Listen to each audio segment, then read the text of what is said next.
নবীর পরিচয় তিনি আব্দুল মুত্তালিবের নাতি এই হিসাবে নয়, বরং আব্দুল্লাহর পরিচয় হলো যে তিনি আমার রসুলের বাবা। কন্যা সুবহানাল্লাহ। একটু উল্টাই দেন, একটু উল্টাই দিলে দেখবেন শান বেড়ে যাবে, শান বেড়ে যাবে। এখানে আব্দুল্লাহকে ছোট করা হলে হয় নাই, তিনি আব্দুল্লাহর বাবা, অর্থাৎ তিনি রসুলের বাবা। আব্দুল মুত্তালিব রসুলের দাদা, রসুলের দাদা হিসাবে তার পরিচয়। না হলে দুনিয়ার কোন মানুষ আব্দুল মুত্তালিবকে কোনোদিন খুঁজতো না, ইতিহাসে তার নাম পাওয়া যাইত না। কথা বুঝতে পারছেন? ইতিহাসে নাম আসছে নবীর দাদা হওয়ার কারণে, ইতিহাসে নাম আসছে নবীর কি বাবা হওয়ার কারণে। তো নবীর বাবা, নবীর মা, নবীর দাদা, নবীর আপনজন, আত্মীয় স্বজন, এই যে লিস্ট আমরা তালাশ করা শুরু করছি যে উনি আসলেন কোত্থেকে, এর থেকে কে, এর থেকে কে, বাবা আদম আলাইহিস সালাম পর্যন্ত আমার নবী সাল্লাল্লাহু আলাইহি ওয়াসাল্লাম তিনি নিজেই বলেছেন, খারাজতু মিন নিকাহিন লা মিন সাফাহিন, আমি বিবাহের বৈধ সন্তান, আনুষ্ঠানিকভাবে আমার মা আর বাবার মধ্যে বিয়ে হয়েছে। এই পালাপালি করে বিয়ে হয় নাই, রাস্তায় হাত ধরে একজন আরেকজনের সাথে পরিচিত হন নাই, বরং দুজনের বংশীয় মর্যাদা সম্পূর্ণ আপন অবস্থানে রেখে দুই পক্ষের ঘটক এসে এই বিষয়টি ফয়সালা করেছেন। সুবহানাল্লাহ। আমার নবী বলেন, খারাজতু মিন নিকাহিন লা মিন সাফাহিন, আমি যারও সন্তান নই। নবী বলেন, আমি রাস্তাঘাটে, হোটেল মোটেলে, যেখানে সেখানে নবী জন্ম নেই নাই। আমার বাবা আমার মায়ের মধ্যে বৈধ বিবাহ অনুষ্ঠিত হয়েছিল, এই জন্য এটাকে বলে নিকাহ। কি বলে? নিকাহ। খারাজতু মিন নিকাহিন লা মিন সাফাহিন, আমি অবৈধ সন্তান নই, আমি যার সন্তান নই।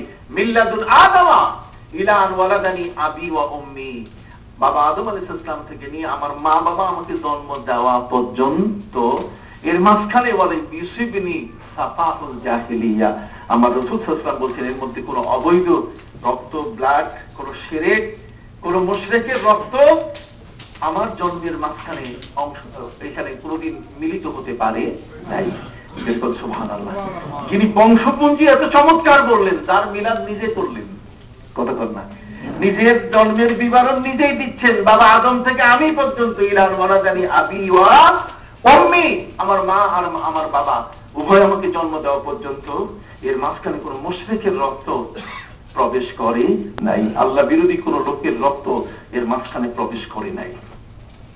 সেই নবী সাল্লাল্লাহু আলাইহি ওয়াসাল্লামের সাথে যাদেরই সম্পর্ক, এই জন্য বলছেন কবি, আবা আযম মুকাররম ওয়া আবনা আজিজুতার, বাপ দাদা বংশের মধ্যে যারা উর্ধ্বতন, তারা যেমন সম্মানী হয়েছেন, ঠিক এমনি করে তার মাধ্যমে যারা জগতের মধ্যে এসেছেন, হাসান হুসাইন বলেন, এর মাধ্যমে জগতের মধ্যে আমরা উম্মত যারা আছে আমরাও কি হয়েছি? সম্মানিত হয়েছি। নবীকে নিয়েই তো আমরা, কি বলেন ঠিক না? নবীকে বাদ দিয়ে কি কথা বলেন? নবীকে কি বাদ দিয়ে? নবীকে কখনো বাদ দিয়ে নয়। যখন নবীকে নিয়ে আমরা, তাহলে সেই নবী সাল্লাল্লাহু আলাইহি ওয়াসাল্লাম কে ছিলেন? আমার আল্লাহ নবীকে বলেন যে আপনি, আমি আল্লাহকে, এটা আপনি বলেন, আর আপনি নবীকে আমি বলি, তাহলে মানুষ মনে করবে যে একজন আরেকজনের পরিচয় দিতেছে, বড় চমৎকার। সুবহানাল্লাহ, সুবহানাল্লাহ। ভাইরা আমার, একটি বিষয় আমি আপনাদের লিসনে, আপনাদের চিন্তার ভিতরে আনতে চাই। সে বিষয়টি হলো, পবিত্র কোরআনে যতবার কুল শব্দ আছে, কি শব্দ আছে? কুল, কুল ইয়া আইয়ুহাল কাফিরুন, কুল হুয়াল্লাহু আহাদ, এই যতগুলো কুল শব্দ আছে, এই কুল শব্দকে উচ্চারণ করতে গিয়ে হে নবী আপনি বলুন, কথা বুঝতে পারছেন? আমি তর্জমায় বলতে চাই, আমার নবী সাল্লাল্লাহু আলাইহি ওয়াসাল্লামের ডিজিগনেশন নবীও আছে, রাসূলও আছে। কাজে আপনারা সেই রাসূল বা নবী দিয়ে আপনি তর্জমা করবেন, হে রাসূল আপনি বলুন। এখন আসেন, পবিত্র কোরআন মজিদে আল্লাহ তাআলা তার নবীকে দিয়ে নিজের পরিচয় দেওয়াচ্ছেন যে আপনি আমার পরিচয় দেন, আপনি কোন? আমি আল্লাহকে, আমি সাদাই দিতেছি, আপনি বলেন।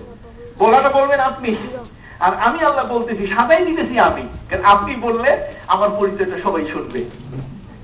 আপনি বলেন আমার পরিচয়, কুল হুয়াল্লাহু আহাদ আল্লাহুস সামাদ লাম ইয়ালিদ ওয়া লাম ইউলাদ ওয়া লাম ইয়াকুল লাহু কুফুয়ান আহাদ। কুল, আপনি বলুন, হে রাসূল আপনি বলুন, আমি আল্লাহ এক এবং একক, আমি কারো মুখাপেক্ষী নই, আল্লাহুস সামাদ লাম ইয়ালিদ ওয়া লাম ইউলাদ, আমার থেকে কেউ জন্ম নেয় নাই, আমি কারো থেকে জন্ম নেই নাই, জগতের মধ্যে আমার কোনো পার্টনার নাই, আমার কোনো অংশীদার নাই। ওয়া লাম ইয়াকুল লাহু কুফুয়ান আহাদ। পরিচয় দিলেন কে? নবী। কে দিলেন? নবী। আল্লাহর পরিচয় কুল আপনি বলেন। এখন কোন বক্তা যদি বক্তৃতায় বলে যে এই সূরা ইখলাসের মধ্যে শুধু তাওহীদের কথা, এখানে আল্লাহর পরিচয় ছাড়া আর কোনো কিছুই নাই, আমি বলবো দেখুন আল্লাহর পরিচয় নাই, এই কথাটা বলা ঠিক হবে না। বরং এখানে আল্লাহ তার রসুলেরও পরিচয় দিতেন কুল শব্দ কইয়া, যে আপনি রসুল আপনি বলেন। তা রসুলকে বাদ দিয়ে আল্লাহ নিজের পরিচয় দেন নাই। এখানে রসুলকে দিয়েই আল্লাহ পরিচয় দিচ্ছেন কার? নিজের। তো নিজের পরিচয় যখন দিয়েছেন তাহলে এখানে কুল শব্দ, এখানে রসুলকেও বলা হয়েছে, আবার আল্লাহর পরিচয়, তাহলে তাওহীদ এবং রিসালাত। রসুলকে বাদ দিয়ে আল্লাহ নিজের পরিচয় দেন নাই। আসুন সূরা ইখলাসের মধ্যে সেখানে আল্লাহ পাক রব্বুল আলামিন নিজের পরিচয় তুলে ধরলেন নবীর মাধ্যমে। নবী আপনি বলেন আমি আল্লাহকে, আর আমার আল্লাহ বলেন আসেন আপনি রসুলকে আমি আপনার পরিচয় তুলে ধরি। এবার আল্লাহ বলেন আমি সাজাই দেই, আপনি বলেন আমার পক্ষ থেকে আপনার পরিচয় আমি দিচ্ছি। হাজিরিন খুব মনে রাখবেন, আমার আল্লাহ নবীকে বলে দিলেন বলুন আপনার পরিচয় আমি দিচ্ছি। কুল ইন্না সালাতি ওয়া নুসুকি ওয়া মাহইয়ায়া ওয়া মামাতি লিল্লাহি রাব্বিল আলামিন লা শারীকা লাহু ওয়া বিযালিকা উমিরতু ওয়া আনা আউয়ালুল মুসলিমিন ওয়া আনা আউয়ালুল মুসলিমিন। আল্লাহ বলছেন নবী আপনি পরিচয় দেন আপনার, আমি আল্লাহ বলে দিলাম ইন্না সালাতি আমার ইবাদত, আমার বন্দেগী, আমার নামাজ, ওয়া নুসুকি আমার উৎসর্গ, আমার কুরবানি। কুল ইন্না সালাতি ওয়া নুসুকি ওয়া মাহইয়ায়া ওয়া মামাতি, আমার জীবন এবং আমার মরণ সব আমি উৎসর্গ করেছি আল্লাহর জন্য। আমি রাসূল যা কিছু করি সব কার জন্য? আল্লাহর জন্য। আমার ইবাদত, আমার বন্দেগী, আমার জীবন মরণ সবটাই আল্লাহর জন্য। কুল ইন্না সালাতি ওয়া নুসুকি ওয়া মাহইয়ায়া ওয়া মামাতি লিল্লাহি রাব্বিল আলামিন লা শারীকা লাহু, ওই আল্লাহ যিনি রব্বুল আলামিন, তার কোনো শরীক নাই, তার কোনো দোসর নাই। ওয়া বিযালিকা উমিরতু, আমি এ ব্যাপারে আদিষ্ট হয়েছি, অতএব এটা আমাকে বলতেই হবে। আমার আল্লাহ বলেন নবী একটু আপনি বলে দিয়ে দেন ওয়া আনা আউয়ালুল মুসলিমিন, আপনার পরিচয় আমি আল্লাহ দিলাম যে জগতের মধ্যে আপনি হলেন প্রথম মুসলমান। ওয়া আনা আউয়ালুল মুসলিমিন, দিস ইজ দ্য পয়েন্ট। আমার রাসূল হলেন প্রথম মুসলমান। আল্লাহ পবিত্র কোরআন মজিদে নবীকে বললেন, আপনি বলেন, নবী নিজেই বলছেন আমি কি প্রথম মুসলমান। তাহলে প্রথম মুসলমান মানে কি? জগতে যত নবী আসছেন সকল নবী ইসলামের উপরে ছিলেন, কি বলেন ঠিক কিনা? কিন্তু আমার নবী হলেন তাদের সবার আগে কি মুসলমান। এবং হাদিসের মধ্যে এসছে আমার নবী বলছেন আমি সর্বপ্রথম আল্লাহকে আল্লাহ বলছি। জগতের মধ্যে সকল সৃষ্টি, এই পৃথিবীর মধ্যে যে কোনো সৃষ্টি যেটাকেই তোমরা বলো পৃথিবীর প্রথম সৃষ্টি আমি ওয়ানা আউয়ালুল মুসলিমিন, আমি হলাম প্রথম। হুয়াল আউয়াল ওয়াল আখির ওয়াস যাহির ওয়াল বাতিন, আউয়াল মানে প্রথম, তার আগে আর কিছু নাই। জগতের মধ্যে সৃষ্টি মাখলুকের মধ্যে আমি হলাম প্রথম। তাহলে হাদিস তালাশ করছি আউয়ালু মা খালাকাল্লাহু নূরি, আল্লাহ সর্বপ্রথম আমার নূর তৈরি করেছেন। এটাতে একটু পরে যাই, আমরা কোরআন থেকে মুদাল্লাল, কোরআন থেকেই কিন্তু খুঁজে পাচ্ছি নবী হলেন কি প্রথম। বলেন না সৃষ্টি মাখলুকের মধ্যে নবী হলেন কি প্রথম। তাহলে নবী প্রথম। কোরআন বলছে ওয়ানা আউয়ালুল মুসলিমিন, আউয়াল মানে প্রথম। যেমন পবিত্র কোরআন মজিদ আল্লাহ বলেন ইন্না আউয়ালা বাইতিন উদিআ লিন-নাসি লাল্লাযী বিবাক্কাতা মুবারাকান ওয়া হুদাল লিল-আলামিন। এই পৃথিবীর প্রথম ঘর হলো কি? কাবা। এই জমিনের মধ্যে প্রথম ঘরটা কি? কাবা। তার আগে তো আর এই জমিনে কোনো ঘর ছিল না। তাহলে আমরা বুঝতে পারছি যে প্রথম মানে তার আগে আর নাই। তো যখন নবী বলেন আনা আউয়ালুল মুসলিমিন, আপনি কেন তার এই শেষ জমানায় এনে আমার নবীকে বহু দূরে ফেলে দিলেন। আমার নবীকে আপনি বললেন যে আমার নবীর জীবনী শুধুমাত্র 40 বছরের পর থেকে শুরু হয়েছে। নবী 40 বছরের পরে, এরপরে নবী, তার আগে তিনি আর নবী না। অথচ আমার আল্লাহ বলছেন যে সর্বপ্রথম আমার এই নবী প্রথম মুসলমান।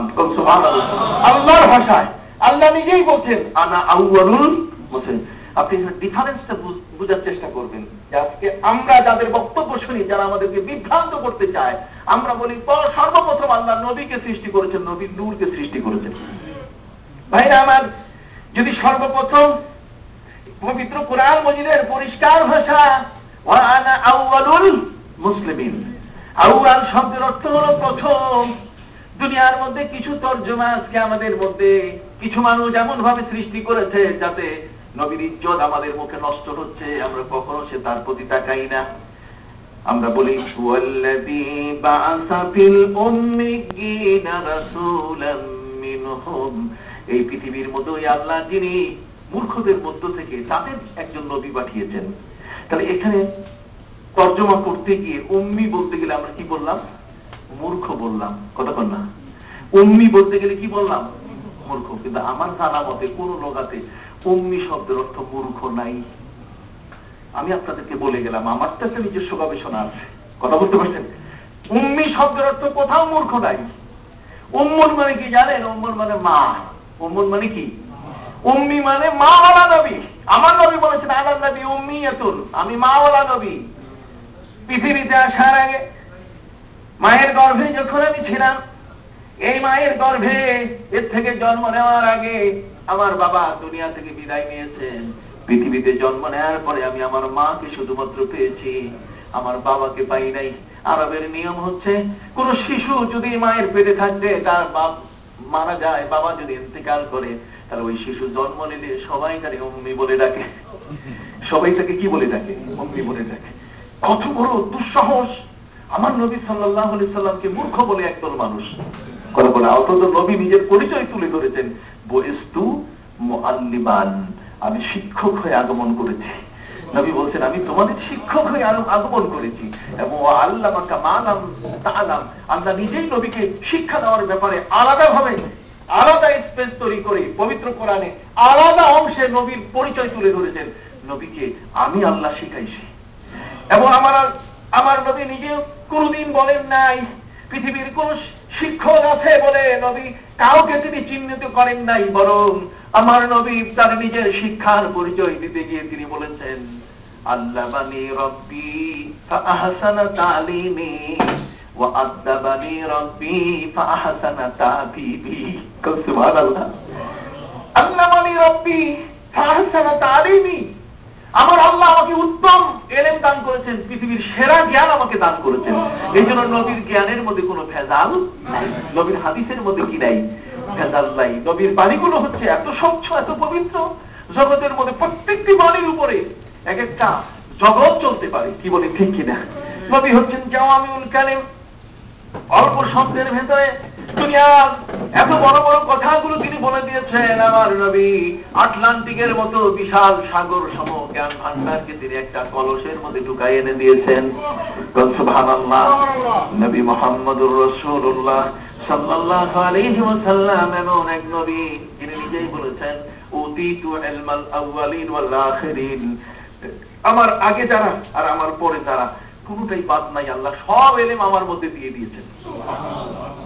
যে কারণে কবিতার ভাষায় বলেছেন উম্মি গো সব कहते हैं फिर इल्म लदुन्नी की थे आलिम, राज भरा था सीनों में कुरान की 300 पारों का, राज भरा था सीनों में कुरान की 300 पारों का, काने अरब से लाल निकल कर सरकार बना सरकारों का, नाम मोहम्मद अपना रख कर सरदार बना सरदारों का। জগতের মধ্যে তিনি হলেন সবার সর্দার, আর আমি তাকে মূর্খ বলছি। কি বলেন, ঠিক কিনা? আমি তাকে মূর্খ বলছি। الذي يتبعون الرسول النبي الأمي الذي يجدونه مكتوبا عندهم في التوراة والإنجيل আমার আল্লাহ পরিষ্কার করে বলে দিলেন নবীর নাম শুধুমাত্র নবী জন্ম হওয়ার পরে পৃথিবীর মানুষ জেনেছে তা নয়, বরং নবী তো তার আগেও, সুবহানাল্লাহ, এর আগেও তাওরাত এবং ইনজিলের মধ্যে এমন এক নবীর অনুসারী হওয়ার তারা অপেক্ষায় ছিল, যে নবী হলেন আল্লাযীনা ইয়াত্তাবিউনার রাসূলান নাবিয়্যা। রাসূল নামে আল্লাহ তার নবীকে ভূষিত করলেন, নবী নামে তাকে ভূষিত করলেন, যাতে কোন রকম নবীর পদমর্যাদার কোন রকম ত্রুটি না হয়। الذين يتبعون الرسول النبي الأمي। এখানে উম্মি বলতে গিয়ে কি আল্লাহ নবীকে মূর্খ বললেন না? তার এত রসুল বিশাল সম্মান দিলেন, যাকে আল্লাহ তাআলা এত বড় নবুয়তের বিশাল পদমর্যাদা দান করেছেন আগেই, সৃষ্টির আগেই। বলেন সুবহানাল্লাহ। ওয়াইদ আখাযাল্লাহু মিসাকান নাবিয়্যিনা লামা আতাইতুকুম মিন কিতাবিন ওয়া হিকমা সুম্মা জাআকুম রাসূলুন। এরপরে তোমাদের মাঝে একজন রসুল আসবেন, সেই রসুল এমন মুসাদ্দিকুন লিমা মাআকুম, যিনি তোমাদের নবী, তোমরা যারা আছো তোমাদের সবাইকে তিনি সমর্থন করবেন। এই জন্য ভাইরা আমার, উম্মতে মুহাম্মদের বিরাট গুণ হলো এই, আমরা যারা মুসলমান, আমরা হযরত ঈসাকে যেমন নবী হিসাবে সমর্থন করি, হযরত মুসাকেও নবী হিসাবে সমর্থন করি, যিনি তাওরাতের বাহক ছিলেন, ইনজিলের বাহক ছিলেন। পৃথিবীর মধ্যে এমন কোন নবী নাই যেই নবীকে আমরা সম্মান করি না। আমাদের সকলকে সকল নবীর উপরে সম্মান করতে হবে, যেহেতু আমার নবী সাল্লাল্লাহু আলাইহি ওয়াসাল্লাম সবাইকে কি করেছেন? সম্মান করেছেন। ইভেন আমার নবী সাল্লাল্লাহু আলাইহি ওয়াসাল্লাম তার অবস্থান দেখেন, কত বড় দয়াল নবী। আবু বকর সিদ্দিক রাদিয়াল্লাহু তাআলার সাথে একজন ইহুদির ঝগড়া হচ্ছিল। ইহুদি বলছেন, হে আবু বকর, তুমি জানো আমাদের মুসার মান কত? কয় কি? কয় মুসা নবী ষষ্ঠ আসমানে থাকে, চেম্বার পাইছে ষষ্ঠ আসমানে, ওই জায়গায় উনি চেম্বার নিয়ে আসেন। কত বড় বিশাল, আর তোমার নবী হলেন মাটির নিচে। আবু বকর সিদ্দিক রাদিয়াল্লাহু তাআলা তিনি বলে উঠলেন, দেখো আমার নবীর শান অনেক বড়, তুমি এই সমস্ত কথা কইও না। কিন্তু সে কোনো মতেই ছাড়বে না। এক পর্যায়ে যখন বেশি বাড়াবাড়ি শুরু করছে, বোঝেন না মহব্বত, নবীর ভালোবাসা, আবু বকর সিদ্দিক একেবারে মুষ্টি করে গালের মধ্যে দিশে বক্সিল লাগাইয়া, গাল যখন ফুলে ফুটবল হয়ে গেছে এত বড়, ওই গাল নিয়ে আমার নবীর কাছে গেছে। আমার নবীর কাছে যাওয়ার পরে বলছে, নবী, হে রাসূল, হে মুহাম্মদ, দেখুন আপনার আবু বকর আমার গালটা কি করছে। নবীজি বলেন, কি অবস্থা তোমার গালের এই করুণ দশা, কারণ কি? কয় এই নিয়ে ঝগড়া হইতে দেখে শেষ পর্যন্ত আমার গালের মধ্যে বুলেট লাগাই দিছে। নবী করিম সাল্লাল্লাহু আলাইহি ওয়াসাল্লাম আবু বকর সিদ্দিককে ডাকলেন, সিদ্দিক আকবর। আবু বকর সিদ্দিক রাদিয়াল্লাহু তাআলা দেখে বলেন, আবু বকর, তুমি তার গালে আঘাত করলে কেন? অন্য কেউ হলে আবু বকরকে বলতেন, ঠিক হয়েছে, বাপের বেটা কাম করছো। আমার নবী তাকে জবাবদিহিতার স্বীকার করলেন। জিজ্ঞাসা করলেন, আবু বকর, তুমি এটা করছো কেন? কও। আবু বকর বলছেন, হুজুর, জীবন দিয়ে আপনার ভালোবাসি। ও বলছে, আপনি নাকি মাটির নিচে, আপনার মর্যাদা নাই, আর মুসা নবী নাকি চৌদ্দ আসমানে চেম্বার পাইতে কত উপরে। আমি এটা বরদাস্ত করতে পারি নাই, যে কারণে তার গালের উপরে আঘাত করেছি। আমার নবী সাল্লাল্লাহু আলাইহি ওয়াসাল্লাম বলে দিলেন, তুমি কি বলতে চাও? আমার নবীর মর্যাদা সবার বড়। আমি বুঝাইলাম, তারপরে সে বুঝে না, এই জন্য শেষে উপায় না পাইয়া লাগাই দিছি। নবীজি বলছেন, লা তুখাইয়িরুনি বাইনাল আম্বিয়া ওয়ালা তুখাইয়িরুনি আলা ইউনুস ইবনে মাত্তা ওয়ালা তুখাইয়িরুনি আলা ইব্রাহিম। আমার নবী সাল্লাল্লাহু আলাইহি ওয়াসাল্লাম বলেন যে, তোমরা খবরদার আমাকে মুসা নবীর উপরে প্রাধান্য দিও না। সুবহানাল্লাহ। তোমরা আমাকে ইউনুস ইবনে মাত্তা, তার মানে ওই যে মাছওয়ালা নবী, হযরত নবী ইউনুস আলাইহিস সালাম, যাকে মাছ গিলে ফেলেছিল, খেয়ে ফেলেছিল না, গিলে ফেলেছিল। কথা বুঝতে পারছেন? যে মাছ তাকে গিলে ফেলেছিল, সেই নবী ইউনুস আলাইহিস সালামের উপরে তোমরা আমাকে প্রাধান্য দিও না। ওয়ালা তুখাইয়িরুনি আলা ইউসুফ, তোমরা ইউসুফ নবীর উপরে আমাকে প্রাধান্য দিও না। কেন? ইউসুফ নবী তিনি জেলখানায় ছিলেন 7 বছর 7 মাস 7 দিন 7 ঘন্টা 7 মিনিট। কথা বল না। নবী ইউসুফ আলাইহিস সালাম তিনি ছিলেন জেলখানার মধ্যে এত সময় পর্যন্ত আবদ্ধ। শেষ পর্যন্ত যখন রায় হয়ে গেল, নবী ইউসুফ হলেন বেকসুর, তার কোনো কসুরি নাই, তার কোনো ত্রুটি নাই। যখন জেলার এসে জেল রক্ষী এসে বলা শুরু করলো, হুজুর আপনার তো কোনো অপরাধই নাই, আপনি বাইরে হয়ে যান জেলখানা থেকে।